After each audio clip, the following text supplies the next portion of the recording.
Hi everyone, this is Jaya Karamchandani. Welcome to Invincible Passion Talk Show. Today we are going to learn the beginner's astrology and how to read your astro chart. You can call it horoscope or you can call it astroscript or astro chart. Let's learn to read your astroscript, your astro chart as per Vedic astrology. So whenever you look at the astroscript, you will always see some areas. In astrology, each area is like a treasure. Each area you can refer to it as an area or the bhav or the house. So the first square that you see here, let's refer here for purposes of this video as first house. Then this is the second house. This is the third house, fourth house, fifth house, sixth house, seventh, 8th house, 9th house, 10th, 11th, and 12th. So your horoscope is divided into 12 parts, and each part is a house or a part or an area that gives you something. You can call the land, or this is the area that holds the treasure.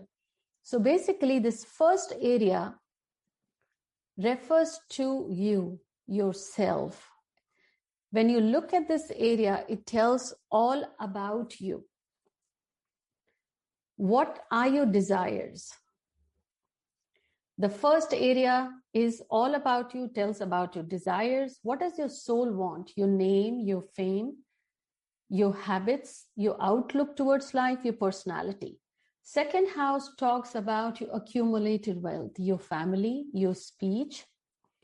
Third house refers to your short travels, your neighbors, your siblings, younger siblings. It also refers to your communication. So maybe you're writing. So third is where usually that house tells you about your siblings, your communication, your short distance travels. Fourth is very important. Each area is important, or you may call it a treasure of life, because each area, each house is giving you something. The fourth is where you look for your inherited property, the vehicle, your parents, your wealth, your place of your birth, your mom, and your basic education. So I will say till 12th. The fifth house is where you read more about your past karma. Fifth house is where you find out about your kids, your children, your knowledge, your hobbies, your passion, your entertainment. And this is also of your desires or your intelligence. And the sixth house is usually where I would say the services that you offer to others. Sixth house, also you find out about the litigation or the legal trouble or the court cases or your enemies or your work. And seventh house is about your partnership, be it your work-related partners or your marriage, your spouse.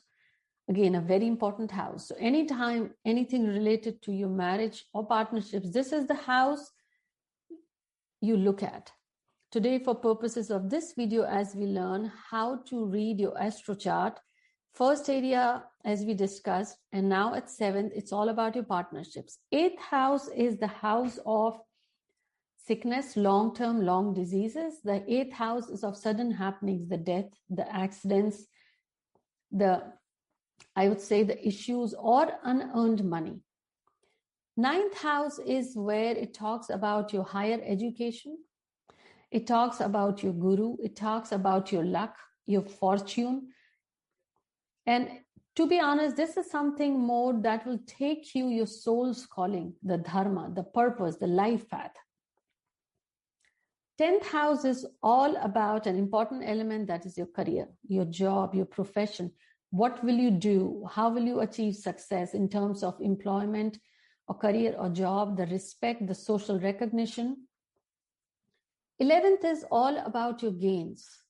Anytime someone has a question and they want to know how much they'll earn, how will their income be or profit, about the elder brother or the friends, you find out from the house 11. The 12th house is usually where you find out about your long travels. So I would say also the foreign travels or settlement there, your court-related imprisonment or the hospitalization or the expenses or investment also. This house also of, I would say, bed pleasures or the relationship, marital relationships also, you also keep track of this house. And also, I would say the grief, the pain, and also the house of spirituality. 12th house gives you anytime, if you're looking at your astro chart, and if you have questions related to yourself, your outlook, your name and fame, the first house is also called the ascendant or the lagna. You look at this. Usually in a kundli, these are the areas. Just imagine each area gives you something, as we discussed today. Whether they will give you and how much they will give you depends on what zodiac sign is this and which planet stays here. So for purposes of today's video, just assume that every house, every area in life gives you something. This first area is all about you. The second area is about family, wealth, accumulated wealth and speed. Third is about your siblings, your short distance travels, your communication. Fourth is about your mom, your birthplace, your property, your vehicles, your basic education. Fifth is what are you passionate about? Your kids, your intelligence, your hobbies. Sixth is the issues, the legal troubles, and your day-to-day services that you offer. Seventh is about partnership, marriage, your spouse.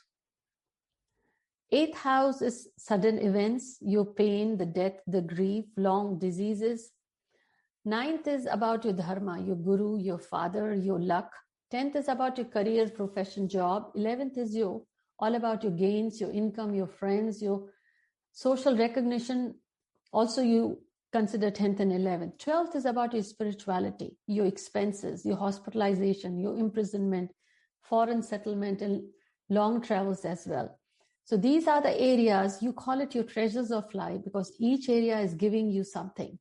Look at your horoscope and today understand that you may see different numbers written on it. Those numbers refer to the zodiac signs, which we discuss next video, but today was the beginners. What does your astroscript says? More we will discuss in the next video. Don't forget to hit the subscribe button and leave me the comment as well. See you soon.